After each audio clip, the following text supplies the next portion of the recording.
Bonjour Lorraine. Bonjour Barbara. Alors, on va peut-être rentrer directement dans le vif du sujet. Chez Center Parcs, quels sont les principaux axes sur lesquels vous travaillez au travers du prisme de l'IA? Alors, j'espère que tu es bien assise, parce qu'attention, c'est très original. Donc, on travaille sur des sujets de relations clients, d'abord essentiellement, sur des sujets de création de contenu, images, vidéos également, sur, bien sûr, des sujets de gain de productivité. Et puis là, on travaille aussi récemment sur des agents inspirationnels dans la recherche de séjour. Donc là, on est un peu sur des choses un petit peu différentes. Des prismes assez différents. Est-ce qu'on peut rentrer du coup dans 2-3 cas d'usage? Peut-être on commence par un premier? Allez, c'est parti. Alors, je vais commencer par un cas d'usage qui est en fait un accès conversationnel via WhatsApp qu'on a lancé l'année dernière pour nos clients, principalement pour les clients quand ils arrivent sur nos sites Center Parcs. Tout le monde connaît, hein, je n'ai pas précisé ce que c'était. Je pense que ça va. Et en fait, c'est une solution qu'on a achetée en réalité. Donc, on s'est associé à une start-up néerlandaise qui s'appelle Runner AI. Et on a fait un POC sur 2 parcs et on l'a déployé sur 10 ensuite. En réalité, ça a été un succès assez important puisque ça a permis en fait d'automatiser beaucoup de réponses, un peu de la même façon que ce qui a été présenté sur la SNCF en fait. Donc on avait 90% d'automatisation, des temps de réponse de 6 secondes, etc. Et surtout, le truc intéressant, c'est qu'en fait, 50% des questions étaient posées en dehors des heures d'ouverture des réceptions. Oui, c'est ça. On se remet un peu dans le contexte. C'est que moi, j'arrive sur un village ou sur un domaine et puis j'ai des questions. Et puis donc la réception, elle est ou non ouverte. Exactement. Et en plus, c'est pas forcément les mêmes horaires selon les villages, etc. Et ça, on reviendra après dessus. Mais je trouve que ce qui est intéressant là-dedans, c'est qu'en fait, c'est pas uniquement qu'on va venir fluidifier un process qui va faire gagner du temps aux opérationnels et gagner de la praticité aux clients. C'est qu'en fait, on ouvre un point de contact inexistant. Et là, on contacte la régie ou les équipes par WhatsApp. On contacte exactement par WhatsApp. Et en fait, il y a des gens qui pourraient se dire, bon, attends, tu sais quoi, il me manque un bol ou je ne sais pas faire marcher mon four. Est-ce que je vais aller jusqu'à la réception pour demander? Non. Et là, il y a un outil effortless.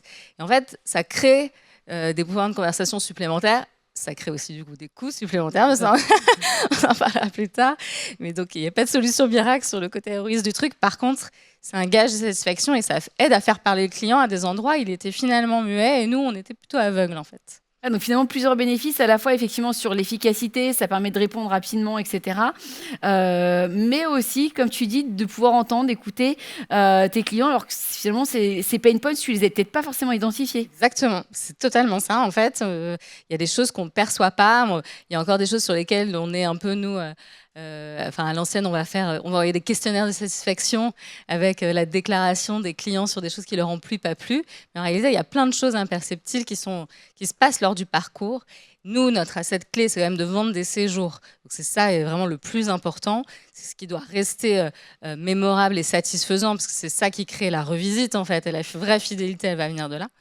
Et du coup, toutes ces petites choses qu'on peut capter qui étaient invisibles, elles sont cruciales pour nous. Et après, l'IA nous aide aussi sur le volet en fait analyse sémantique en fait justement pour qualifier, catégoriser et générer des actions correctives en profondeur, soit sur le produit, soit dans l'expérience, soit dans les parcours amont qui sont eux déjà très digitalisés pour le coup.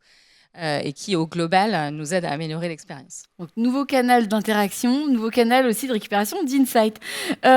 Si on détaille un deuxième cas, un bot, mais je crois pas forcément dans le même domaine.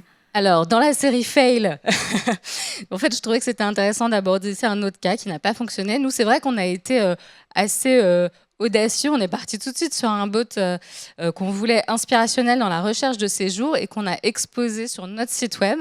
Alors, Center Parcs, il faut savoir, c'est une marque qui est très vendue en direct et 70% de notre business, il se fait sur notre propre site web. Je ne sais pas s'il y a des gens dans le tourisme dans la salle, mais j'espère que vous êtes super jaloux.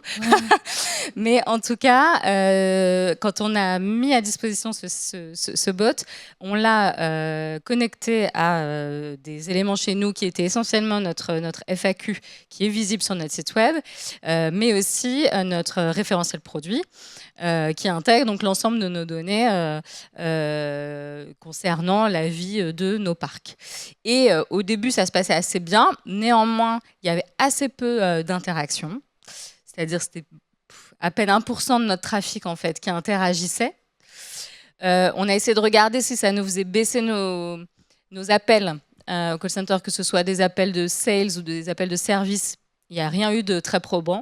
Et puis un beau jour, ça s'est mis à halluciner et puis à répondre avec beaucoup d'aplomb, de façon erronée, à des demandes clients sur quel restaurant était disponible dans tel village, etc., etc. Donc il y a une petite panique. Donc on a suspendu cet outil pour l'instant, on ne l'a pas encore remis, mais on a compris pourquoi il avait halluciné. Et la raison principale, c'était qu'il y avait des erreurs dans les données sources. Et donc, je redis à quel point, si ça n'était pas clair, la qualité de la donnée entrante est majeure. Mais pour nous, ça a été un fail super intéressant parce que derrière, ça nous fait pointer forcément, ça a mis en lumière le fait qu'on avait des erreurs de données en fait structurelles, qu'il fallait absolument qu'on s'attaque à ça avant de pouvoir scaler en fait d'autres types de projets IA qui allaient forcément nécessiter d'avoir de la donnée importante locale. C'est-à-dire que nous, voilà, on travaille en réseau, à jour. On a de la donnée froide, bien sûr, celle-ci, elle n'a pas vocation à changer tout le temps. On commercialise de façon très centralisée. En revanche, il y a bien sûr des infos locales très dynamiques. Le planning des activités change tout le temps, les prix évoluent, et chaque parc a aussi une grande autonomie sur son programme. Animation, etc. Exactement. Donc ça remet en question ça, et l'IA nous aide aussi, du coup, à voir comment on peut repenser, restructurer, réajuster finalement notre processus. Et de façon corollaire aussi, est-ce que finalement les responsabilités et la façon dont nous sommes organisés autour de ces sujets est correcte et ne pourrait pas être améliorée. Donc on est au tout début de ce processus-là.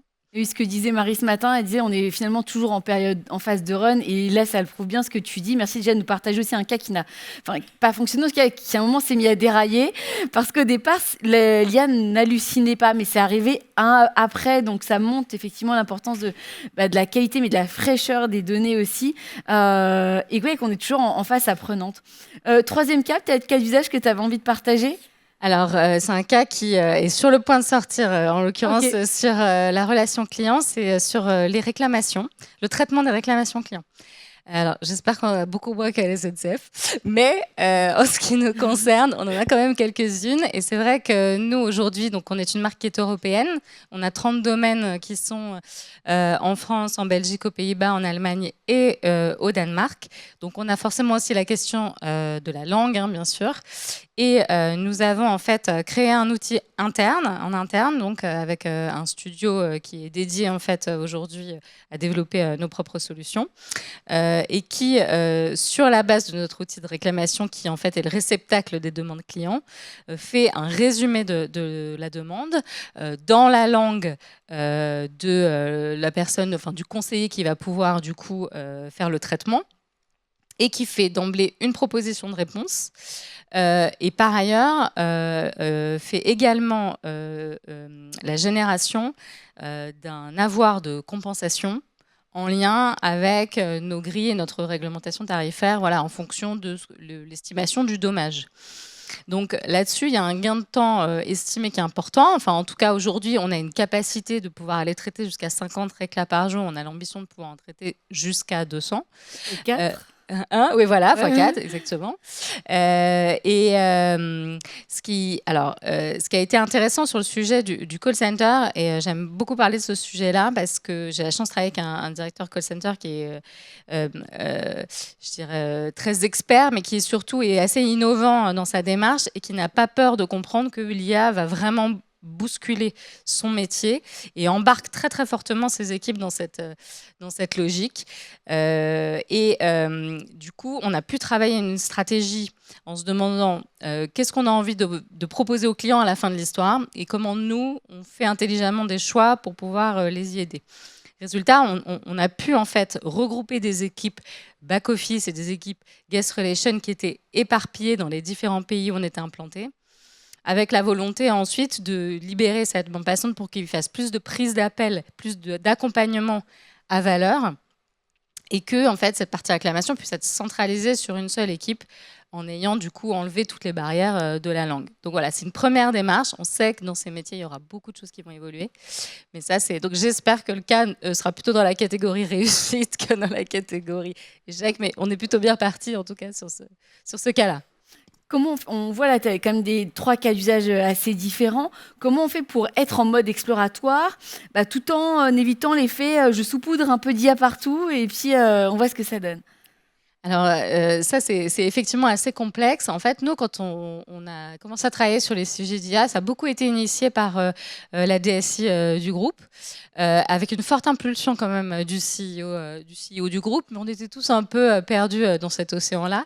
Et alors, nous, on est parti plutôt de quelque chose de très large, c'est-à-dire que tout le monde a du jour au lendemain un peu eu des accès à ChatGPT. On a essayé de construire notre propre ChatGPT interne qui s'appelait Alfred. Et puis donc, finalement, on s'est rendu compte qu'il n'arriverait jamais à la cheville du truc, donc on l'a viré. Mais il y avait plutôt cette idée de dire, dans une logique d'acculturation, en fait, presque tout le monde peut être égal face à ces outils, ou aussi mauvais, ou aussi... Enfin voilà, enfin, y a pas, ça n'a rien à voir avec la hiérarchie, ça n'a rien à voir avec le département dans lequel on travaille, en fait, finalement. Donc, il n'y a pas 36 façons d'observer, il faut voir, quoi. Il faut que les gens testent, il faut qu'ils voient. On a mis en place, du coup, des pionniers clubs. Au début, c'était très large. Et donc, il y avait des gens qui arrivaient vraiment à s'approprier les sujets, d'autres, c'était beaucoup plus complexe.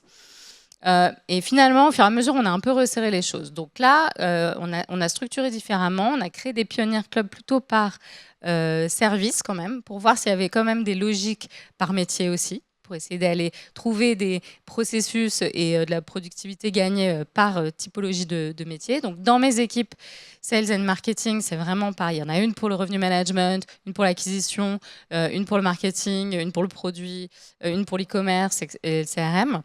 Il y a des dojos toutes les 2 semaines, quoi, en fait, voilà, où il y a des cas d'usage qui sont partagés. On s'est mis en commun un catalogue en fait, d'agents créés et on s'est mis une nomenclature aussi pour créer nos agents. Donc ça, c'est moi qui l'ai un peu imposé pour le coup, pour s'assurer qu'en fait, on fait circuler, et même si c'est imparfait, mais qu'on ait cette curiosité d'aller voir ce que les autres ont fait, de se dire que ce qu'on a fait pour soi peut tout à fait intéresser d'autres. Et on vient agrémenter cette librairie aussi avec des kits de communication, les tips et les fails de la semaine. Donc voilà, moi par exemple, j'ai passé beaucoup de temps à essayer de prendre mon organigramme et puis enlever les noms, juste garder les job desks. J'ai passé une matinée dessus avec Copilot et avec ChatGPT. Je me suis arraché les cheveux, j'ai dit plus jamais. Et voilà. Mais en tout cas, savoir partager, communiquer, se raconter les choses, c'est quand même assez essentiel dans ce sujet. Et la deuxième chose qu'on a faite, c'est qu'on a des développeurs en fait complètement dédiés. Donc on a du capacitaire en fait dédié côté IT pour les sujets qui réclament vraiment du dev et qu'on aurait nous priorisé du point de vue métier, sans forcément aller chercher des ROI parce qu'ils sont très compliqués à mesurer, mais au moins de mettre des indicateurs et de la business value. Et là, moi, j'ai pris de l'aide externe avec une vraie connaissance et maîtrise du travail en mode produit digital web. Et donc, on travaille avec un backlog. Voilà, on travaille, nous, sur les outils de Jira, Confluence, etc. Mais c'est pas parce que ça peut aller partout que ça... Et c'est pas parce qu'on est en exploratoire qu'il ne faut pas le suivre, le piloter, le documenter, le structurer et le mesurer. Merci beaucoup, Lorraine. Ma dernière question, et oui, ça y est, le temps file. Tu l'as un peu évoqué, cette question un peu de make or buy. Tu vois, est-ce que je fais moi? Est-ce que j'achète? Pour combien de temps? Enfin, ça sera ma dernière question en conclusion. Typiquement, je vais prendre l'exemple du WhatsApp. En fait, nous, quand on l'a acheté, on s'est dit la solution, elle a l'air bien. Le POC était très probant. On s'est dit, allez, on y va parce qu'il y a un vrai service client derrière et aussi opérationnel. Sauf que quand on y a été, on a dit, bon, on va faire un contrat juste d'1 an. Comme ça, on va prendre pas mal d'enseignements et tout. Et puis, on va le déployer que sur 1/3 de nos parcs. Et ensuite, on a challengé notre équipe interne de développeurs et on leur a dit, bon, on essaye de faire la même de notre côté. Parce qu'à terme, bien sûr que d'un point de vue coût, etc., il y avait quand même une vraie différence. Et là, c'est ce qu'on est en train de faire. On est en train de faire des tests de qualité sur notre nouvel outil interne qui est maintenant au même niveau que l'outil qu'on avait acheté, et donc c'est une bascule qu'on va pouvoir faire.